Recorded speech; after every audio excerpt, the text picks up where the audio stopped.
Detroit is different. Yeah, Detroit is different. Words of the streets, stories in life we lead. Detroit is different. Detroit is different. Detroit is different. Words of the streets, stories in life we lead. Yeah, Detroit is different. Detroit is different. Detroit is different. Words of the streets, stories in life we lead. Detroit is different. Welcome back to the Detroit is Different podcast studios. And I have in studio somebody that's been in studio before, but this is the first time, and it should have happened a while ago. Like, it's so many people that it's like, yo, you need to get on Detroit is Different, and it's all coming very soon. But we actually shared the studio with Danny Glover, and like the real Danny Glover, not like Danny Glover, like our cousin or something that's Daniel and has the last name Glover. No, like, you know, Lethal Weapon, Color Purple. There's so much more community-based stuff, but so many other things. Riverwise, if you don't know about Riverwise is a publication that is really anchored around Detroit, but in artistry and activism and a lot of other things, and revolution and so much more. Megan Douglas, how are you doing today? What up, though? I'm doing good. Yes. Thank you for having me, Khary. Thank you. Last time I was like being interviewed for one of the things because Dr. Douglas is coming very soon. Oh, gosh. Fingers crossed. Yes, it's coming. The dissertation and everything. And I was sitting in here like, oh, man, these are some questions that I got to reverse soon. And that's where we at. Well, let's go. All right. So we always start these with Detroit journeys, and I know a little bit about your story. So let's talk about your family and getting up this way. Where the roots come from? Okay. How does that connect? I mean, I kind of much in the same way I think that any like Black family made its way north. My mom is Jamaican, and my dad is from North Carolina. Okay. He was born in Greensboro, but my family is now in Fayetteville. And my mom came up from Jamaica to go to college. And she was at U of M, and my dad was getting his second degree at Michigan State. And they met at a Jimmy Cliff concert. Wow. And talk about like so Jamaican. So for anybody that doesn't know Jimmy Cliff, I gotta like do that classic. Detroit, you always talking so much. Jimmy Cliff is he's kind of like the Ron Isley. Like, if you know about like who, you know, he's art, fundamental. A movie made, so kind of like a little bit of like, I was gonna say like a Prince, like Purple Rain is, As of the harder they fall, and so a Jamaican folklore, and like it's a real movie, like not like you know, not saying that movies aren't real, but like back then, if you go in the arc of Jamaican film, it's the songs and like a Ron Isley, a lot of love songs and so many other things. So at a Jimmy Cliff concert. Yeah. Okay, so clearly he liked it. And so they stayed, you know. I was like, I got two parents, one from the global south and one from the south, but they decided that the frozen tundra was going to be a good place for us to settle down. So I was born in Grand Rapids, but I grew up in the Ipsy area, Ann Arbor area, like kind of always on the line, like mostly in Ipsy, and then when we were in Ann Arbor, kind of like right on the line with Ipsy. So most of my like friends and homies, I went to high school in the Ann Arbor Ipsy area and in Jamaica, and then I got cousins here in Detroit. So like growing up, like we were, you know, back and forth to Detroit. Because, you know, when you're like Black in Michigan, you got to connect to the beat. It's like Ipsy, Flint, Saginaw, Detroit. Yep. So yeah, like then when I came back, I lived in Jamaica for about 8-9 years after. Okay. And I've heard some of those stories, but before we even get there, like growing up in Washtenaw, Yipsy, what was that like? What era are we talking? What was the culture like there? Because for a lot of people that aren't from here, and it's a lot of people not from here that listen, so like Ann Arbor and Ypsilanti, they're, depending upon how fast you drive, it can be like 20 minutes away or 45 minutes away. Yeah. But it's supposed to be about, I think, 30, 35 minutes away. But what was the feel? And also, Ypsilanti isn't like, it's next to Ann Arbor, but it's not like so next to Ann Arbor where it's like, like right there per se, but it's right there. Yeah. What was it like? What was that era you coming up in? What do you remember? Yeah. So, I mean, I was growing up in Ipsy throughout the 80s. I Mhm. went to high school in the 90s, graduated in 99. Mhm. And that was like kind of those years where, because throughout the 80s, a lot of people lost their mind with all the like economic, like, we don't care, free reign, deregulation, like party, party, party. And then by the time I was coming up in the 90s, because I have an older sister who was like quite militant, and so she was like that's when like the cats were on like all her homies would be on the street selling bean pies with but it was a very small cohort of us, like conscious Black people in Ipsy, Ann Arbor area. And I ask this because oftentimes, especially even to America itself, Ann Arbor is seen as like a very forward-thinking, progressive space. The college town of Ypsi, and I'm just telling you, this is the perception of it. And then you meet Black folks from Ypsi, and it's like, nah, that really wasn't the feel in Ann Arbor. And they just have a different take of it. And that's why I ask, because Well, here's what I'll say.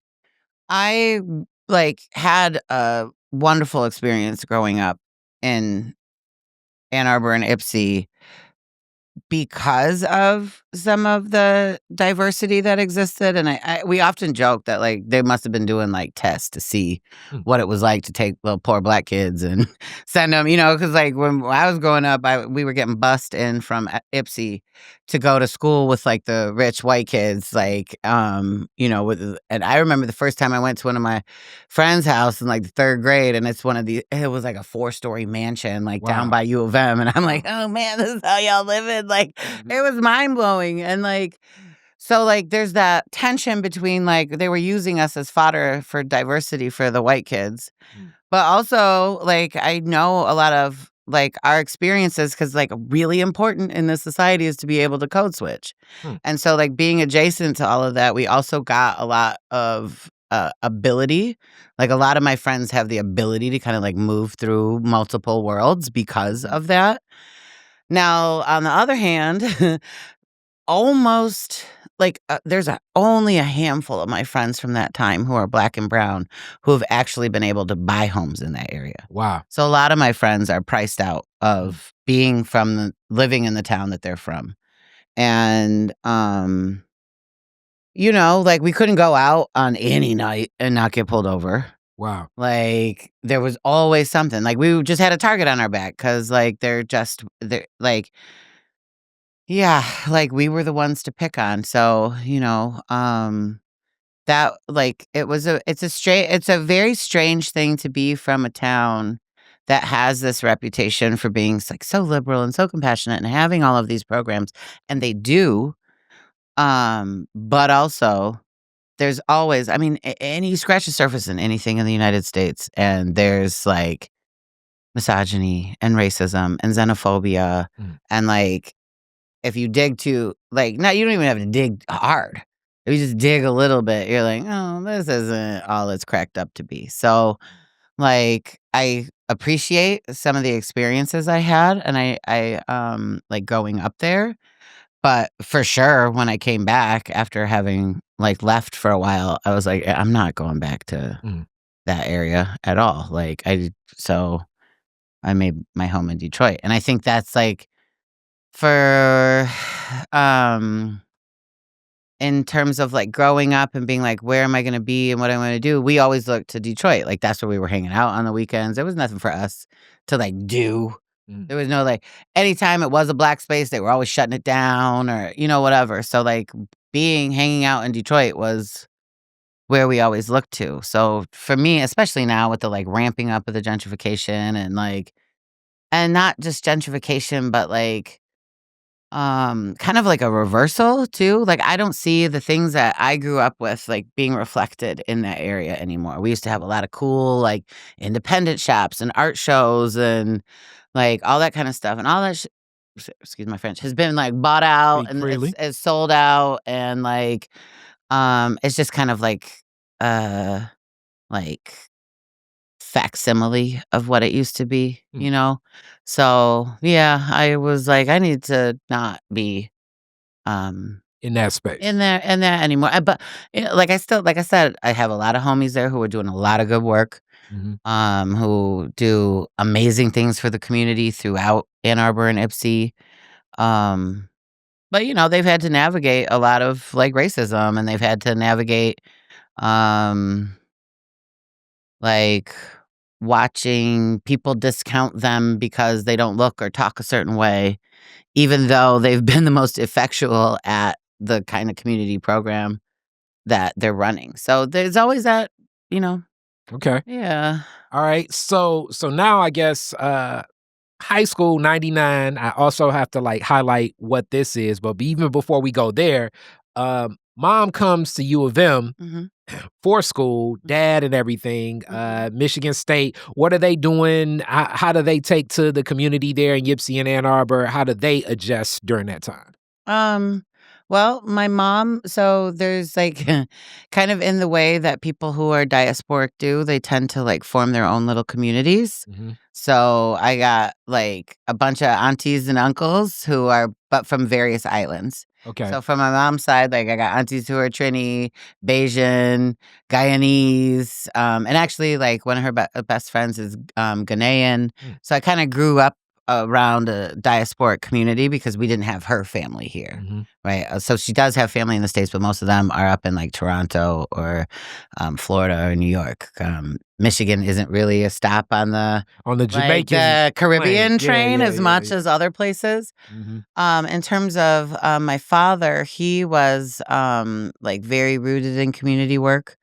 So he worked actually in juvenile correction for years. Mm. He was a social worker Wow. at Maxie. Mm. He's actually ran a girls' house here in Detroit, and I've been trying to find any information about it, but I can't. It was called Deefer House, and it was for girls.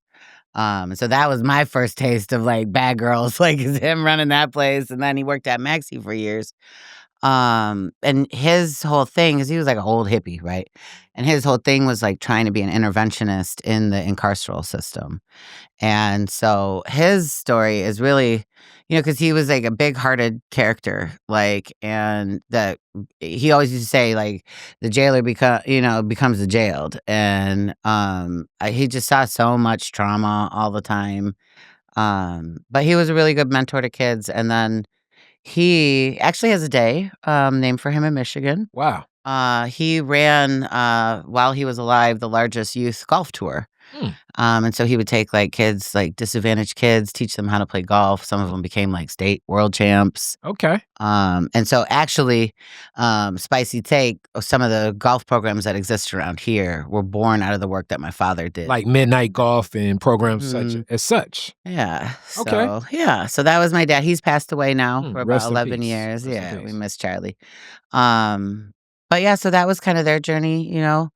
So now I got to go into just that time. You graduating 99, the only thing that it seemed like prevalent in people's mind. And I know if you're younger, you're like, what is going on? It's like, the world's going to crash because of Y2K and all of this stuff. Where was your headset at graduating 99? What were you thinking? You're in technically like connected to two large college towns in the city of, Mhm. or well, in the state of Michigan, I should say. Mhm. What were you thinking as far as after high school? Man, I don't know. I've always been the kind of person who, so I often say, like, because people like want to know what my like trajectory was towards social justice, or like, how did I become this person? And like, in my family, there's never like really been a distinction between like your political activism, your like social beliefs, and like what like how you're living your life. Hmm. So it doesn't matter if I'm cleaning toilets, I'm still an activist. So I You want you know? to get deeper about that because Eh, you already said that your sister was older than you and very revolutionary. Uh-huh. You spoke about just your mother kind of connecting to the diaspora Yeah. where she was, and your father, as you said, like with the work he did. So you're witnessing this growing up Oh yeah. naturally. Yeah, my uncle actually, my mom, so the reason she ended up in Ann Arbor is because my uncle was at U of M from Jamaica getting his PhD in political science. Okay. And so he gets that PhD and he's here. And so she actually always says she was on her way to New York to go be an actress and then got caught in Ann Arbor. And she's like, I should have kept going to New York. I would have been Hilarious. famous. But she stayed here. He got his PhD in political science. This would have been in the late 60s. And it was right around, not too long after Jamaica had earned independence. So then he went and he was teaching at Howard for a little while. And then the leaders of the island actually called him back to come help form the new government. Wow. So we just grew up very political, right? And on both sides, like both of my family from the United States and from Jamaica were very rooted in community. So like my granddaddy was one of the first black dentists, the first black dentist in Fayetteville. And like everybody would tell stories that he would like fix people's teeth for like a bushel of corn, like a thing of corn, like bring him something and he would like take care of people. My grandma was a teacher in the community down there. And then I have a very political family in Jamaica as well. So like I got my degree in political science at the University of Michigan. So I didn't really fully know what I was going to do with any of that, but I don't really think about the world in that way. Like, I'm not like, I got this degree so I can have this job. Like, I think education is a resource in and of itself. Like, that can be its own journey without it having to be like, what did you do with that degree? And I don't know, no more than the person who didn't get that degree. I don't know. Like, that's what I did with it. But I always know that I'm like, no matter what I'm going to do, like I said, I bring my activism into my daily life. So working in anybody's like 9 to 5 or like corporate area has never really worked out for me because I'm too sassy. I got too much to say. I don't believe in hierarchy. Like just because your thing say boss does not mean you are superior to me. So I have like, So that I'm never not built meshed. for that Yes. world.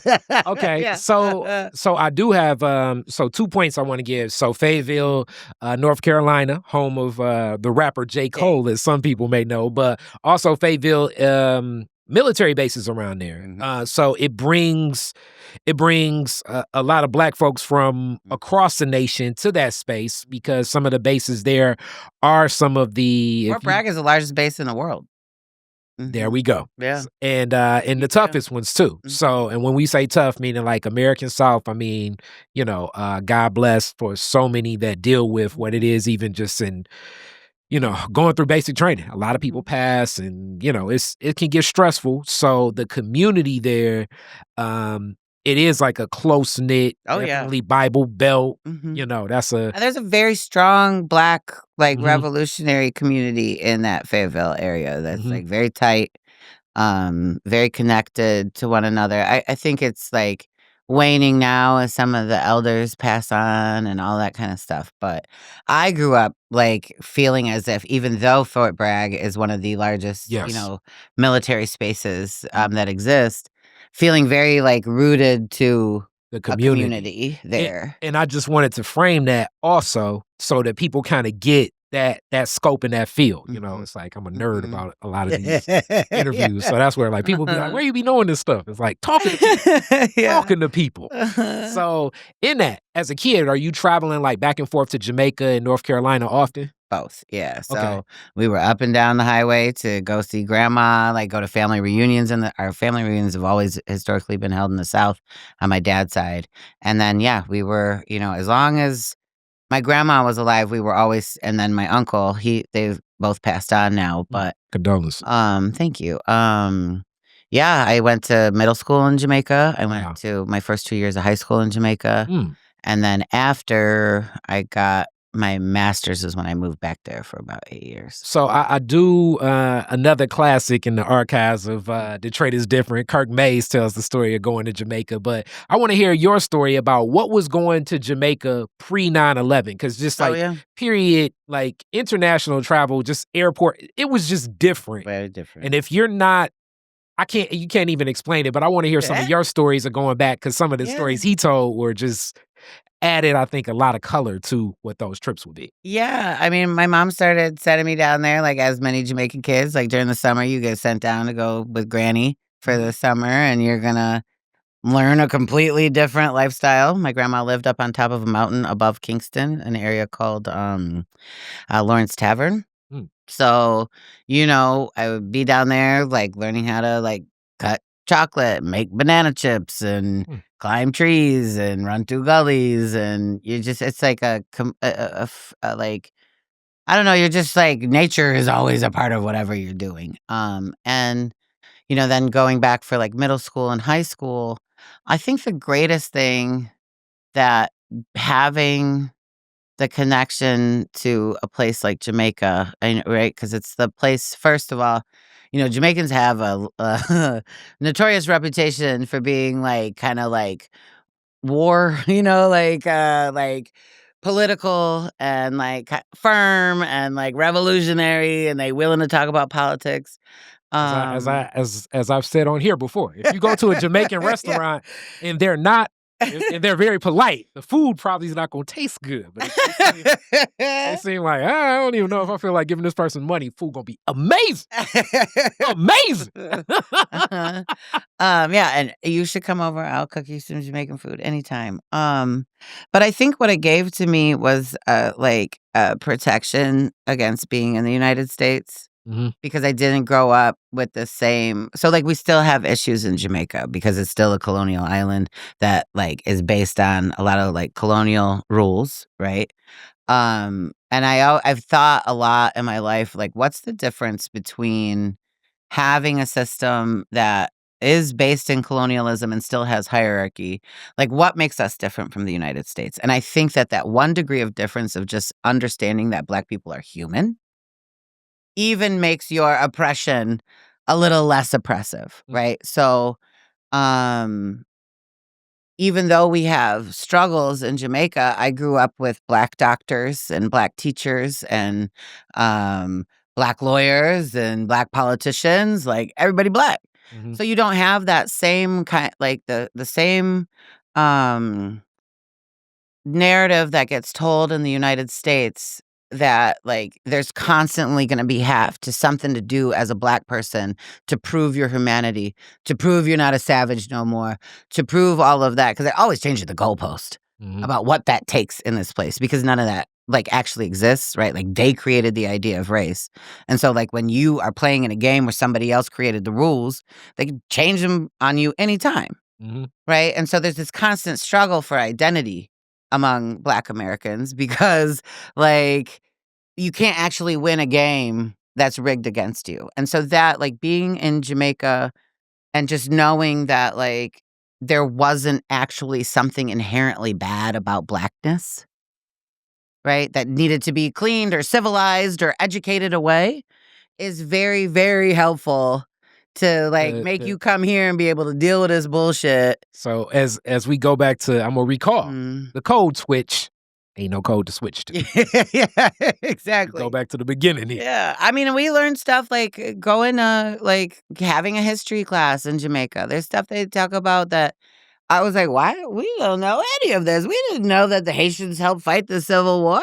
Nobody ever told us that, Denmark VC was a Caribbean cat who started the slave revolts in South Carolina, right? We don't learn any of that here. Yeah. Right? All we learn is like this downtrodden story of Blackness, right? And then sometimes there's a shining symbol of like whatever, but it's always like whitewashed. It's through a lens. It's one of the I remember a long debate I had with a couple of my OGs. It's kind of like the story of like a Jesse Owens or a Jackie Robinson, which I tip my hat and I applaud them for what they did, or Marian Anderson, but it's still like through the lens of like look at the resilience of Jackie Robinson getting spit on and having cleats dug into his feet. You know what I'm saying? It's like, I don't necessarily know if that's the lens. Did you hear his which, interview the other day?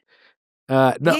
He did it. I saw an interview with him, and somebody was like, "Oh, that must have been you were so strong," and was da da da. He was like, "No, it was terrible. Yeah, It was terrible. I don't wish that on nobody else to have to be the character. It was like a very real. Like he was like, nobody likes to get spit on and told you can't sleep in this place and have to depend on all these people for your survival. He was like, well, no, we're not telling no cute story about what I went through. Yeah, and that's it's that. You know what I'm saying? So it's like, yeah. All right, now if we frame it, it's like the way you frame it. You know what I'm saying? It's like, or Martin Luther King. It's like after dogs get attacked on you and everything like that, and you see the Ku Klux Klan blow up a church with 4 little girls, you finally say, you know what? Right. I think we do need to give them some rights. It's like, damn, you got to go through all of this where there's, like you say, just the humanity of it. It's just the lens of the perspective of that story is just something that.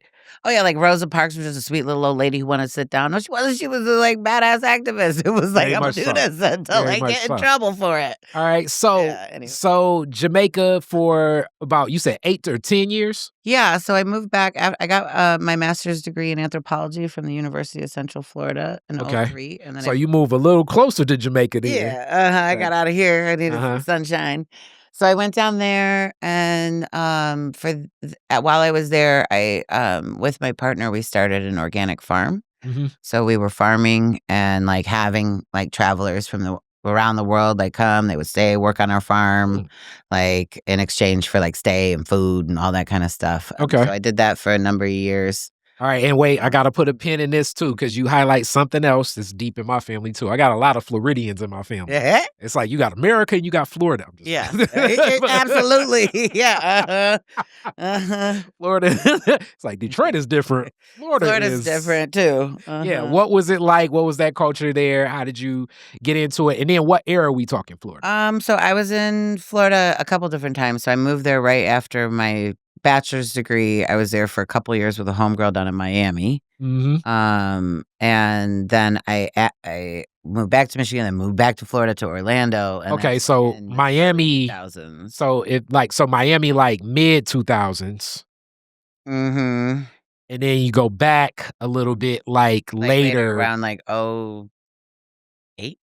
Okay. 7. So Barack Obama era kind of. Yeah. Yeah. Like moved there. Oh, I know that was very interesting during that election in Florida. It was spicy. I actually had to kick somebody out of my house. He was in there like mad and talking about all this stuff. And I said, you know what? We've been dealing with Bush for all these years. I don't want to deal with it no more tonight. I know that. Yeah. He's still my friend, but I was like, you got to go, homie. We in here enjoying ourselves. We sorry about you. Imagine the yes we cans around in Florida. Yeah, it would have been like if you had a Trumper in your house in these elections, just singing and dancing around you. You gotta go. But I can imagine. Man. Florida, I've just watched it devolve, man. It was bad before, but there's just like such a like, oh man. There's so much will to be evil down there. So that's actually why I left. So I had a child with my partner in Jamaica, and then he passed away. Condolences. And so I just was like, I need a break from Jamaica. It was a little bit too much. Heavy. And when you go to Jamaica and you're living there, in that, like now being older, connecting with family, how's your family kind of moving, navigating at the time? Where are you in still the Kingston area? What about? No. So after my uncle retired officially from the government, he moved up into the hills above Ocho Rios into an area called near Manig, like kind of on the road between Kingston and Ocho Rios up in the mountains. So when I came down, I went into that area. So I was up in that region, like up in the mountains above Ochi. That's kind of like the north coast. And it's almost smack dab in the middle. So I was there. I have a lot of friends in Kingston. Jamaica's small. You can just like get back and forth pretty quickly to where you're going. But I really was kind of like, as much as off the grid as you can be, like, but still like doing whatever. I was just kind of up in the middle of nowhere farming. Okay. Yeah. So really Like in the touching grass. really in the Yeah. agriculture world, even Yeah. from Florida to there, Yeah. and you're getting to the ground, Yeah. growing, connecting in Yeah. like all of that. Yeah. Okay. I kind of think like, this kind of goes back to like, what did you do with that degree? I kind of think about my life as an exercise in prefiguration. Like I'm always doing things to like figure out like, what it would it look like to live this different kind of life we're talking about as that we need to live. So now I've ran a farm. I worked on a bunch of farms in Michigan. I lived in a co-op in New York. I ran this thing. So like when people tell me like, oh, we're gonna do this, we're gonna start a farm, we all gonna live together. I got questions. Are you really ready? Are you really ready for the person who like wants to take 20-minute showers and you have to be the one? Are you ready for the person who don't want to get up at 5 a.m. to go like pick pests off the thing? Are you ready for like the person who, like there's all of these like dynamics that you have to learn about living communally and like really living off the land and like changing your mindset. And I think not a lot of people interact with those things. It's one of the reasons that I think the like urban farming movement in Detroit is so important, right? Because it really highlights, to me, it's important to have done those things once you understand how important food sovereignty is to liberation, to security, to safety, to community, like building, right? Figuring out how to do that hard work of actually being in community with people. I think it's something everybody should dabble in. And I think one of the tough things is in America that makes it even more difficult is one of the rooted concepts that we've all take on is just the concept of individualism. I mean, actually, they had like that rugged individualism. So like rugged individual means basically it's like if I got to take from you or to help me get better, I'm ready to do it. So like these trade-offs that many people make and coming under this whole guise of like what's believed to in community, definitely in more agrarian cultures, obviously like that lines up a whole lot more. But here, so much even in, when things get more progressive and more progressive and more progressive and more progressive and more progressive, it gets to the point where it's like, well, you can get so evolved past where community is that y'all not even lined up. So, that's just. Yeah. Yeah. So, that's like, I love it. I love farming. I love like making things grow. I love being away. I love being like working in concert with other people to like make things happen. And I know it's hard work too. Yeah, definitely. And closer to obviously like the cycles of nature, sunlight, following the patterns of like eating what's in season and so many other things. Like we say, you know what I'm saying? It technically I often say, for me to be able to get pineapples year round in America, I know it's nations that are going through God knows what type of oppression of what's happening. People don't even know it takes a pineapple like 2 years to grow. See? It's an intense little crop, She needs a lot of care and a lot of time.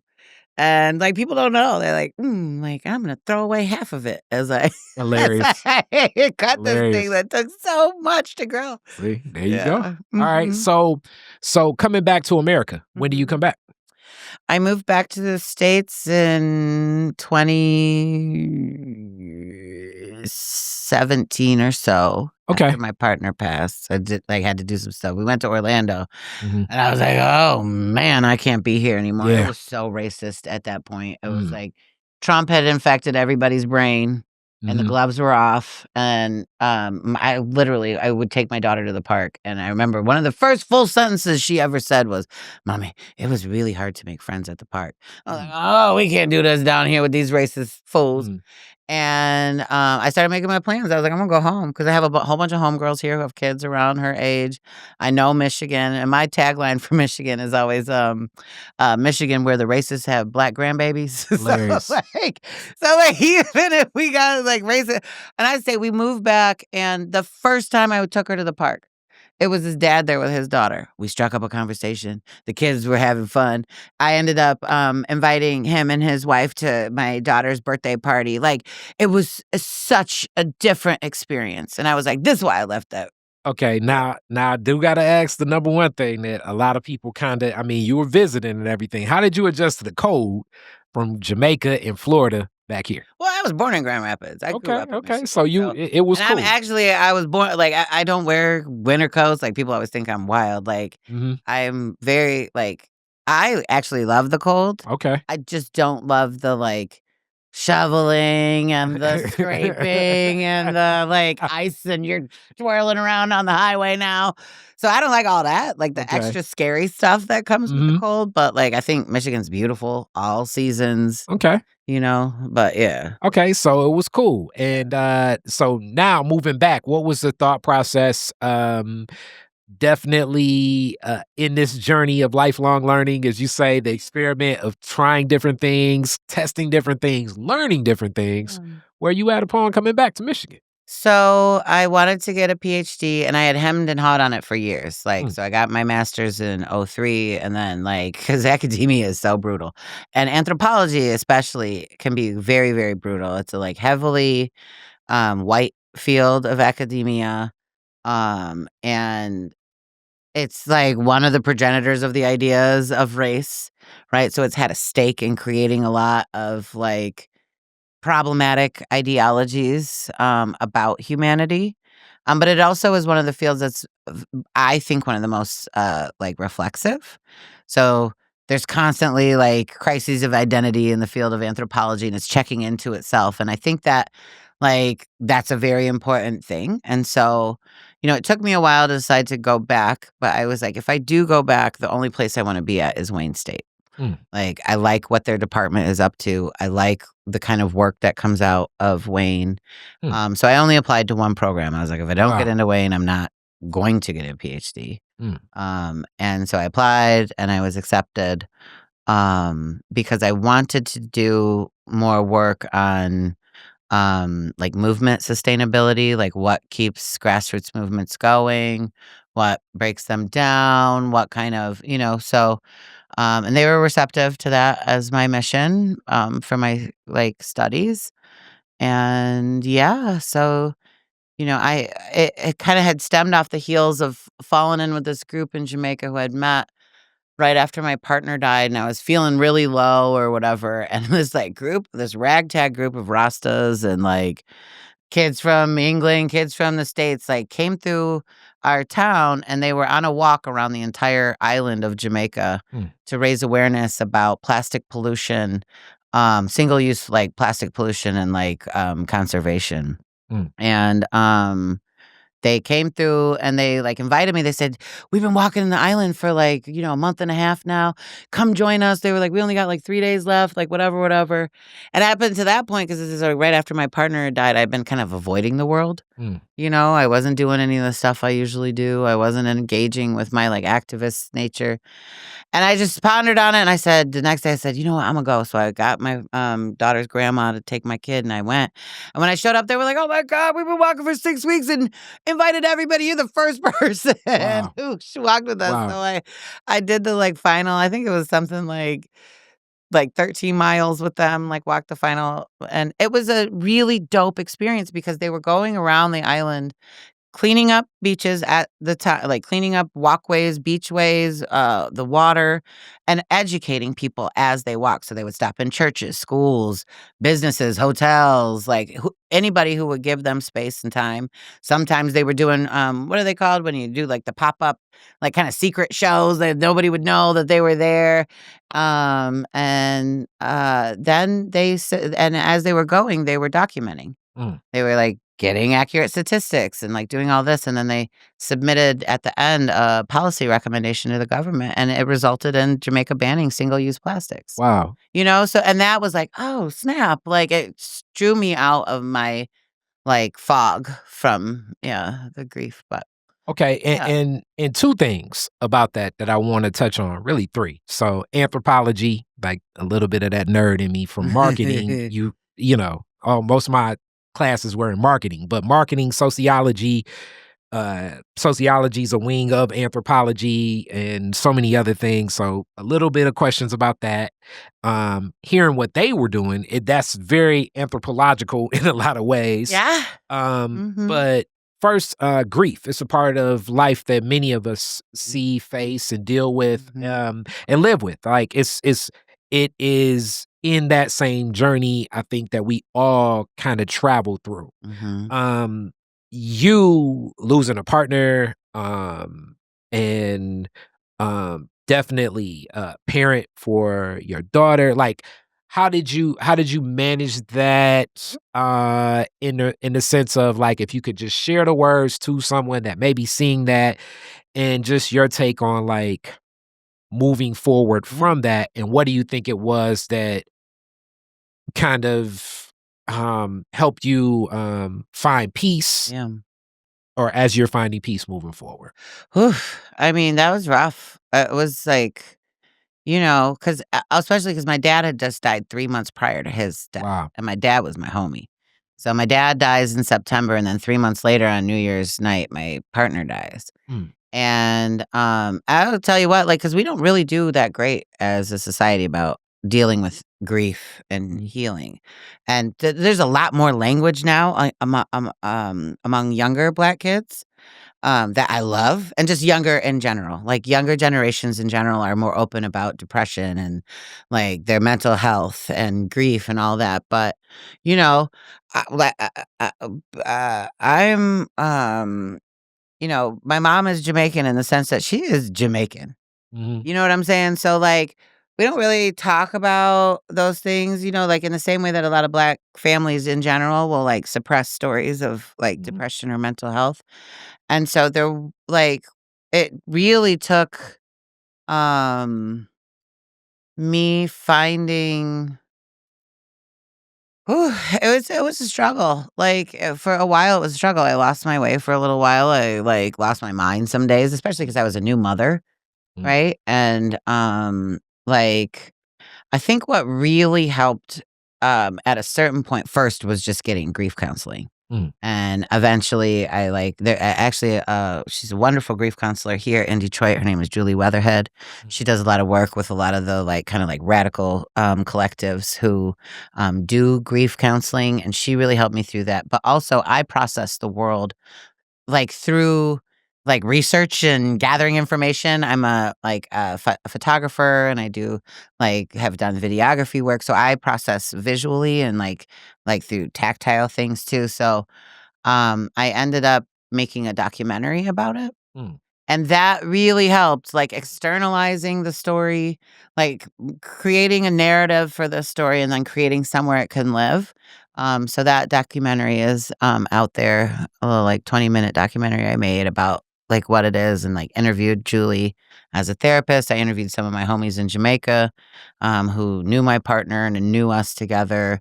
And we just kind of talk about grief, like their own struggles with it. Because, like I said, societally and socially, especially because in Jamaica, we're so close to death all the time. Mm. There's always somebody dying, whether it be from some kind of like physical ailment, or if it's from violence or something. You just get very used to death. And Mm. I think that's a common experience for Black people in general. Mhm. But yeah, so just talking about it, being able to talk about it, like, Mm. getting over the stigma of it, and then tapping into some of these resources. Like, I really learned, like, it's okay for you to be sad. So now when I encounter people who are going through grief, because often people wanna say, like, "Stay strong, be strong, you gotta." People are like, "I don't wanna be strong. Like, I want you to help carry me right now." Mm. Right? And I think where, like, we often think that, like, that message of, like, "Oh, you're so strong," is what people need to hear, but it often feels like a rejection of the need for you to care for them. Mm. Like, "You're strong enough that I don't have to worry about you." Mm. And so, I learned that lesson through that, and I think so I really, really, like, love all of the healing stuff that's happening around the city, Mm. right? I go to Adrienne Ayers regularly for her Reiki. Mm. Like, she helps release things. I think it's so important. And it's, people are like, ooh, that sounds weird or scary or what is it and what they're doing. And it's like just being loving, like just having somebody be loving and like honor that like you need a moment and you need a moment. Like, I really started like not rejecting the idea of self-care, but I think that we need to start embracing the model of like community care a little bit more because sometimes you're like so lost in the sauce, you don't even know what you need to do for yourself to care for yourself. So, yeah, that's been very helpful. Like, Thank you for sharing. And Julie is one of my homies too. So shout out to Julie in that work that she does. Cause you're right. And everything you gave is so like spot on for a person that's looking at that. Cause I mean, it's one of those things that, my mom passed in 2017, but this was the year where like it felt more like that. And it's certain things that happen where a person, may have passed years ago. You know what I'm saying? And because those connections and those moments, when that presence is there.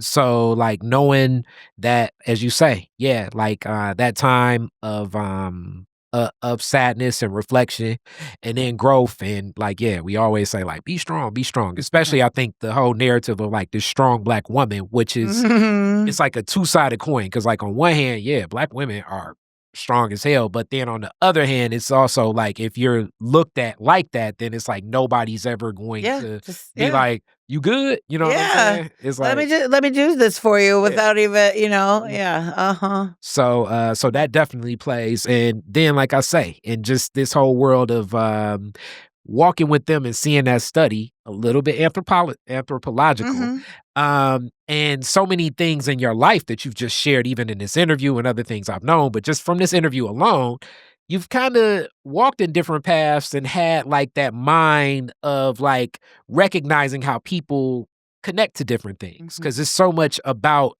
the study of how people connect. I want to say what Jane Goodall like passed like this earlier this week. So like that's one of the people that is always going to be looked at for like I think the movie Gorillas in the Mist. But if you ever read more of the work beyond that, it's a lot more into that even grows from that. And like you say, an anthropologist will like continue to carry on the work and almost like deconstruct sometimes their original works. Yeah. So but also just I want to make a like note because you brought up Gorillas in the Mist. Like I do not support the work of Diane Fossey. No, she was a terrorist. No, I don't. She was terrorizing up Black people down there. I don't. I mean, but that's back to like I we say love like the Gorillas, but we do not love what she was doing to people. Like I say, it's like I say, as shout out to Jane Goodall, Diane Fossey was a problem. Like I say, it's like you build it up and you destroy it. But like a lot of this stuff, like I mean, when I had to read Jared Diamond's Guns, Germs, and Steel, and I had to like problematic. Yeah, very much like, but it's thought processes, but it also is like really a lot of the basis for a lot of things in race, a lot of things of that's why you got to be so careful. What's it like? Plato's Republic. A lot of these like arguments spoke like this is what makes sense and this is why it makes sense and this is how people function. And then if you really kind of don't have the understanding of it, you're never really going to make those connections. So hence. It's something connecting in that. Hence, that's why I wanted to ask, as you were choosing that, like, did you start coming to that thought process of like, if I get a PhD, I'm thinking archaeology and like, not archaeology, but like anthropology and like this study, like when do you start hitting that along the way? Like, is it kind of in the back of your mind? No, I had never thought about anthropology at all. I swore I got my degree in political science. I was going to go be a lawyer.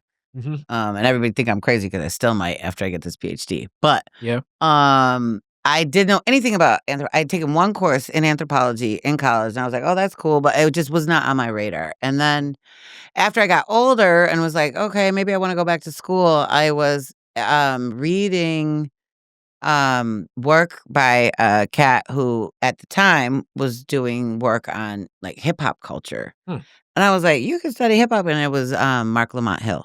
Okay. And I read all his work and I was like, what field is he in doing all this work? Hilarious. It's like, I can write about Nas. Yeah, like there's write a about Queen field where Latifah? I can like do all of this, and his work really resonated with me. And like, shout out to Mark Lamont Hill, because he has been holding it down for like academics who get like brutalized by the system and still stayed true to himself, especially with all the Palestine solidarity stuff. But so yeah, I was like, oh, he's in anthropology.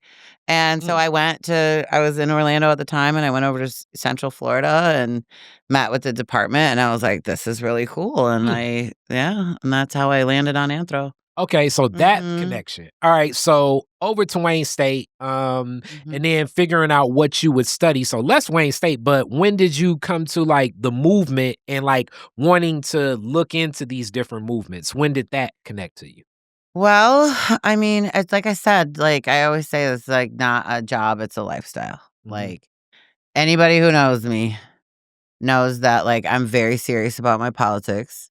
That I don't care where we're at, what party it is. We will get into it right now. I'll ruin this party right now for everybody. Like you are definitely the person that you will get into a deep discussion. And I love that. It's just in my nature. I can't be any other way. So when I came to Detroit, I was working at first for like I was waiting to find out if I got into Wayne, and started working for a progressive political organization. And because I'm an anthropologist, I just started making my role in that organization how I could do it and still feel okay, right? Because I'm a whole like radical, who doesn't necessarily believe in like the two-party system. I don't believe in the way like our nation state is formed as something that is going to ever lead us to any kind of liberation. But I still am also a person who was like, you got to vote for harm reduction. So as I was doing that work for a Democratic progressive organization, I also knew that I needed to be rooted in actual like Black radical spaces, in grassroots spaces, in community spaces, to be able to feel good about the work that I was doing. And so I just started, and for me, that just means I show up when people need it. I don't care what you need. Like if you're like, hey, you showed up. Can you man the table? Can you put out the napkins? Can you hand out these flyers? Can you go? Like I'm like fine to do whatever it is that anybody needs in a space to like help their mission. And so I just started kind of like growing, because I already, like I said, I have friends in this area who do that work too. So like tapping in with them back now that I'm back after 8 years away from, or actually a little longer than that because of the Florida piece, but just like tapping in and figuring out where my home is, and trying on as many different things as possible to see like what's my lane in this city. Okay. Right. Like where do I fit into the story of like Detroit and activism and all of that? And that leads you to how a lot of people know you. Yeah. Riverwise, how we met, Riverwise and writing. So Riverwise is a publication, a community-based publication that really the origins of it, and I'm speaking from the origins how I know it, but you probably may be able to clear it off a little bit more. But shout out to Shay, love Shay. Let's see. So like Shay, Mama Neb, and some of the other people, Eric, shout out to Eric, that were big influences on what the Michigan Citizen newspaper was. Said like, okay, it's a voice that's needed in community that needs to be respected in journalism and then to take shape. And this is kind of the inception of where Riverwise picks up. Unfortunately, but we're applauding so much of the health now of him. Eric Campbell took a lot of the lead in the beginning. And Eric Campbell had a stroke, and it took in like a different direction. But even from the beginning, Riverwise felt always a lot more artistic. This is no offense. I worked at the Michigan Citizen than even the Citizen was. It always felt more like activists had as much of a space there as journalists and artists. So like it felt, and it still carries on to me like it has that same balance, whereas definitely the Citizen and most like newspaper press is like, journalists, maybe an editorial from somebody else, and a journalist will cover what the art is. A journalist may cover where this activist is coming from. An activist really did have a voice with the citizen, but the artistry really plays a part in Riverwise. And that's kind of where we connect because you knew so many of these beautiful artists as well. Mm-hmm. And every cover of the Riverwise is not just a political statement, but it's artistic expression that's like beautiful, thought-provoking, deep, like, you know, like the covers of Riverwise itself could be like an art collection. Yeah. You know. They really could. And you were a big part of bringing a lot of that together as Constance, my interview with Constance. So I'm giving all of this preface of Riverwise. Talk about coming to Riverwise, where you're at with Riverwise now, and what does it mean to you? Okay. So yeah, I met Eric. Actually, I was leaving the Detroit People's Platform. I had just had a meeting with Renard. Okay. We were talking about transit justice. All right. And I see Eric fumbling around with all these magazines. We're getting on an elevator, and I was like, what you got? And Hilarious. And we just chopped it up in the thing. We're like, okay, whatever. And he invited me to a collective meeting, and it was at Nandi's. Mm-hmm. This would have been in like 2018 or something. And I remember walking into Nandi's, and it was all these people. I was like, all these people showed up to Hilarious. like together. Hilarious. I was like, this is amazing. Cause like, it's like, I've always been such a nerd because I like, it's like, but like just to have this community around me who saw the value of like a publication. Like there's nothing like Riverwise. No. There is, and I was just like, oh my gosh, there's all these homies in here. It was like a kid in a candy store. I loved it, and I was hooked. And so I just started volunteering to be on the editorial collective, or just join the editorial collective, which is free and open and available to anybody to do if they want to like learn how to run a magazine and do all that. And so I did that for a couple years, and it really helped me get a feel as I was entering into Detroit, right? I'd never lived in Detroit. I'd always like hung out here, traveling here younger. But it really helped me like get a feel for the city, to meet different people, to like see what people are up to learn what kind of activism and organizing is going on in the city, to like I have lifelong friends now from all of the connections like I've been like able to make through Riverwise. And then, also just I've been very lucky to have friends who do dope shit, like Constance, her art is now hanging in the DIA in the Anishinaabe exhibit, right? Like my best friend, who are rappers, like running Talking Dolls and like doing really amazing things to cultivate like young Black art in the city, right? And so I've just been lucky also to have those connections, but also people always laugh because like I'm considered like a pollinator, right? I'm really good at meeting somebody and being like, oh, you need to know this person. Yep. And like just because it's a blend, like I've grown up like art and music, and like to me all of the like it all connects, like goes hand in hand with activism. It has to, because that's why you be so bored at those like at like the rallies. They be like dry ass rallies, and they be like, "Hey ho, sing so," and you're like, "I don't want to do this for more than 3 minutes." But if you go and like somebody got the band going, and the artists are out and people are dressed up, that's when it feels alive. When your artists are involved, they have to be. That's why the dictators kill all the artists first, because they know that like I could write a 200-page novel. I don't know how many people are going to read it. But my friends who are musicians or painters or any of that could create something and you get it. Yeah. So there's no way that we could have something like a Riverwise that says that it's about community. It says it's about people's stories. That says that it's about creating a space and a voice that gets like twisted and like misshapen in the regular mainstream narrative and in the press. Without there also being, it has to be visually beautiful. It has to tell stories in a bunch of different ways.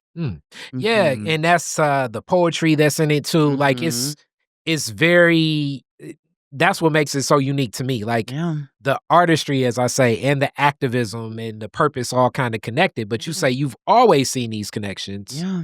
all the time. Now, Most of our fundamental like revolutionaries understood the importance of visual like artistry and poetics and all of that in calling out and talking to people, building like what they need. I mean, I think, for as problematic as he was, Maulana Karenga, I think, was one of the most genius people.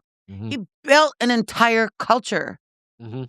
that didn't exist before, that resonated with people. And to be able to do that, you have to have a very deep understanding of like the kind of art that is going to connect to people, the kind of poetry, the kind of rhythm of language that like it's genius, actually. The Mhm. creation of like Kwanzaa and all of that to me is one of the most genius things that's happened like in a place. Mhm. And it's because of that understanding that you can't actually change minds if you do it devoid of culture. Hmm. You need something to connect to, something that resonates, something that represents you. Like you have to. And in that, now I guess I have to add this, standing in that space as you're doing all of your studies connected to this, what you're writing about movement. How are you finding some of the people in movement connecting culturally to what they're doing? So my study, I'm looking at the connection between grassroots organizing and spirituality. Mm. And not religion, right? Like, so we talk about religion and people's reaction to it. Mhm. But I'm talking more about the kinds of things that people do that they don't necessarily understand that is putting them in conversation with a culture that they're a part of. Hmm. And what's been really interesting is like activists from all different kind of realms, right? Like I've talked to white activists, indigenous activists, black activists, like, and they all, first of all, center their notion of spirituality and connectedness, like just connection, and Mm. also nature, Hmm. right? And like, I don't necessarily like probably couldn't just necessarily ask somebody like, what do you think spirituality is? And they would say like nature and connect. Like they don't say that. Mhm. Right. And so that's what I'm just trying to figure out, what is this common thing that's bringing us together Mm. and that's making us reference things that are typically adjacent to religious kinds of practices, but that we're not acknowledging and that we don't talk about transparently. We just do it. Mhm. Right. We invoke ancestors and we pour libations and we call water sacred and we talk to plants and we do all of these things that are very ritualistic and like but we don't have a common language about it, and I think that that's something that we're like lacking in our organizing spaces. That's interesting. Mhm. And in that, I often uplift for so many people, and this is no knock to a lot of my people there, Mhm. but like even a lot of what the Black church represents. So many people there, when you start, getting all nerdy and saying the Council of Constantine and it's like Yeah. they're not gonna know a lot of that, but what they will hold on to, it's the song, it's the ritual, it's the finding the space, it's the community dynamic about it. Like even to the point where like Lord knows I'm not the most Bible thumping person ever, but if you drop me for whatever reason in the middle of Nebraska or whatever, I'm Mhm. going to look to find some of that Black community through probably the Black Mhm. church, So it's and really from all these Detroit is different interviews, it's so unique, even from like, when I get like the older stories, it's like they always would come up, find that church home, and from that church Mhm. home, find Mhm. so much other forms of community. And this isn't just Black, I mean, even through like, more, white. It's so interesting in America when you talk about race, but like Irish or Polish, or like if you're like off-white, I know that's hilarious, but like if you're not, Yeah. if We you're in not Jamaica we German, call it deputy white. yeah, if you're not German, English, or French, Yeah. you're gonna find Mhm. probably through whatever parish connected to the church there where things connect. Yeah. So like it kind of goes through that institution to find community, but in that community also so much of the rituals, and clearly Mhm. one of the key rituals is food too. Yeah. You know. Absolutely. Yeah. I'm actually teaching food and culture at Wayne right now. Wow. So Wow. it's but that's why, like, to me, like this, I really try and impress upon my students how important food movements are and understanding your relationship to food and all of that. It's why they like are starving people in Gaza. It's why people are being starved in multiple Yeah. multiple Yeah. I mean, you areas could say of in America. the continent of Africa right now. Yeah, but also why people are like why we continually have to have a conversation about Detroit being a food desert. Which But I also have some spicy takes on. But I do yeah. I do have just even in that take, like so much of and these are from Lord knows, I know that so many others like Yusef even himself would say, but just from a lot of the people I knew in Chicago, family in Cincinnati, just in places where my family was connected to the Panther communities. It was really the gateway of the food program that ingratiated them in community. Like, obviously, like, a lot of folks look, cool, leather jackets, shotguns, like that's, Yeah. you know what I'm saying? Like Yeah. but it was the food program and the functionality of that made a lot of communities say, Mhm. that's the group we're supporting. Yeah. So like even that as the vehicle connecting, especially the children getting breakfast, which damn, it's like, damn, you think about like that was like the late 60s and then we still having problems We with still that shit right now. Yeah, we still think it's like a political take to feed hungry To children. Like feed children breakfast. Ain't that yeah, something? Ain't that something? It 60 is. It years really later, is something. it is still Yeah. still radical. All But right. that's, the absurdity. Like, I often, like, tell my students, look for what's absurd. And when you're looking at something that's absurd, it's when you found a truth, Mm, right? So if something is like, why do we even have to be, like, talking about hungry children need food? And then you start to dig at that truth that, like, if you keep people hungry, you can keep them distracted. You can make them criminals because they're gonna go out people are gonna get food. yeah. Right? So if you prevent them from having it in a certain way, they're gonna go out and get it another way, and then you can lock them up, Yeah. So It becomes social engineering, which are other forms of, like we say, anthropology. Mhm. It can go in different designs. You know what I'm saying? Mhm. But yeah, like I've uplifted this so much before, like with what's that? Like during COVID, and it's like, they're giving away so much unemployment. Nobody wants to work and everything. And the stimulus, it's like, well, because nobody probably wanted that job in the first place. You know what I'm saying? So it's like Nobody wants these jobs now, now. yeah, Nobody so wants it's them like then. if you have to be more understanding, if you quite kind of have to engage with whoever you're working with, more from like a level playing field instead of like you got to get a check, so you got to do what I say. Like it levels so much of the Yeah. communication. It levels so much of the community itself Mhm. to connect. Yeah. So with that, this has been fun, but I gotta ask you classic Detroit is different questions now. Okay, let's go. All right. Very first car, year, make, and model, year you got it.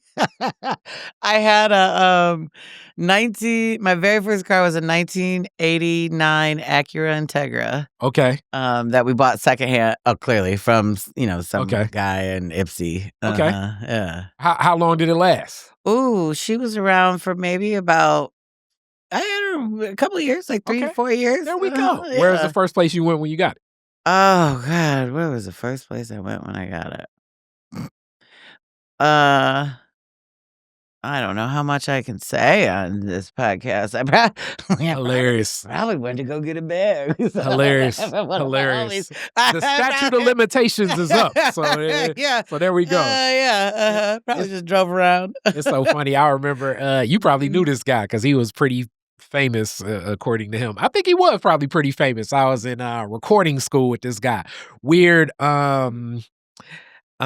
was like Egyptian or something, but he played like weird instruments and stuff, Ann Arbor and everything. And he would always say like, yeah, man, I was like the most famous weed guy. That that time that Mateen Cleaves and Robert Traylor got into the car accident, that was my weed. It's like, it's so funny. Like knowing weed Ann Arbor's dealers. small, so probably. Knowing, you know what I'm saying? Like weed dealers love to tell you the celebrity stories. They do. They probably got a whole little secret network of knowledge about everybody out and there. in the 90s, it was different. It was not Mhm. the dispensary era that it is now. Like, Yeah. you know. No, I was not getting it from an Egyptian dude. I don't want to put everybody on blast because. There we go. Yeah. All right.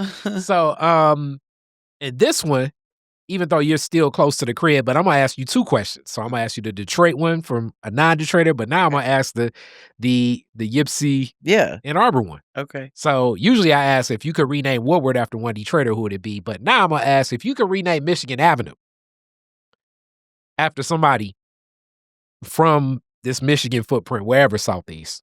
Who Huh. would you name it after? Wow, that's a big question. You're gonna just hit me with it right now? Dang. Okay, let's think. Who do I?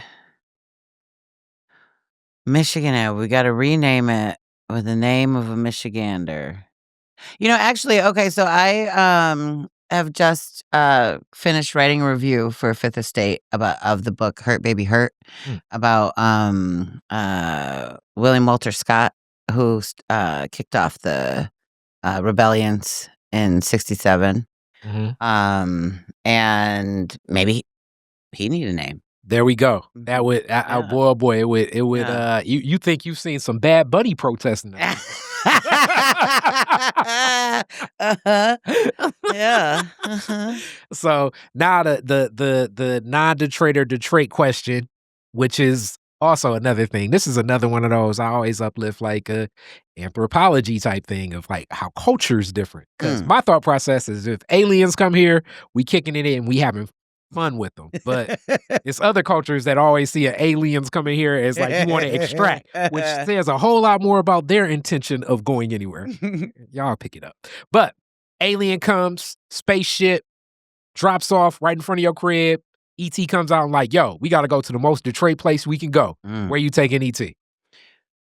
Most Detroit place that you can go. I will go to Belle Isle. That is the most, that is the number one location that E.T. Is that what everybody says? That is the number one. Belle Isle was just such a big part of my growing up. Like, it was a huge part. When I say we used to, like, let me tell you, we would come, we would be in a whole car full of girls. Hilarious. Whose mommies and daddies did not know we was on our way to Detroit. Yes. And we were gonna definitely pass through end up at Belle Isle. Right? We was going to the Riverwise, we was doing all that, but we are going to cruise through Belle Isle. And I'm often like, we should just like shut it down again one night, bring back, like have Belle all Isle. the old cats like be able to come through and do it. Was so much fun. And yes, and It's such a part of, you in a spaceship with E.T., I'm sure you would shut the strip down. Yeah, let's go. I still love it. We go hang out at the beach all the time at Belle Isle. It's just a lovely, lovely place. And it's a gem. Yeah, it really is. Yes. Thank you so much. Thank you so much. Thank you, Khary. All right. I appreciate you. Peace. Peace. Detroit is different. Yeah, Detroit is different. Words of the streets, stories in life we lead. Detroit is different. Detroit is different.